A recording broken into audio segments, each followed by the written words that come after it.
Cyber ક્રાઇમની સૌથી મોટી સફળતા ફોરેક્સ ટ્રેડિંગના નામે કરોડોનું ફૂલેકું ફેરવનાર આરોપી વડોદરાથી ઝડપાયો। રોકાણ પર ઊંચા વળતરની લાલચ આપી નિર્દોષ નાગરિકોને શિકાર બનાવતી ગેંગનું સુરત સાયબર ક્રાઇમ સેલે પર્દાફાશ કર્યો છે।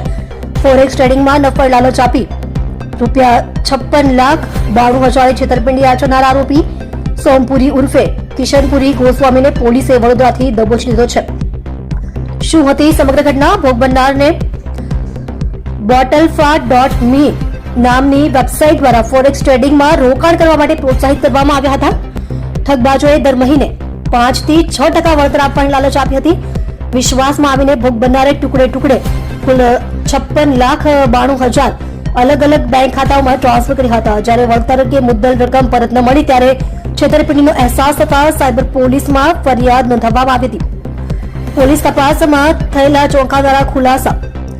સુરત સાયબર ક્રાઇમ પોલીસે ભારતીય ન્યાય સંહિતા 2023 અને આઈટી એક્ટ હેઠળ ગુનો નોંધી ટેકનિકલ સર્વેલન્સના આધારે 38 વર્ષીય આરોપી સોમપુરી ગોસ્વામીની ધરપકડ કરી છે। તપાસ દરમિયાન નીચે મુજબની ચોંકાવનારી વિગતો સામે આવી છે।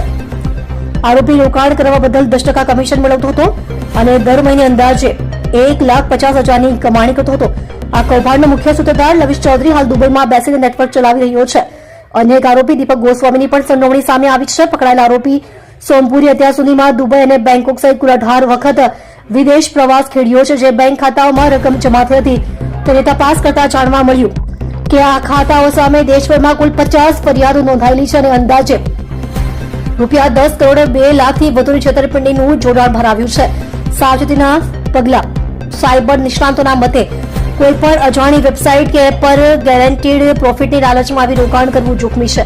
રોકાણ કરતા પહેલા તે સંસ્થા આરબીઆઈ કે એસઈબીઆઈ માન્ય છે કે નહીં તેની ચકાસણી કરવી અનિવાર્ય છે અને દુબઈ સ્થિત મુખ્ય સૂત્રધાર તથા અન્ય સાગરીતો સુધી પહોંચવા ચક્રો ગતિમાન કર્યા છે।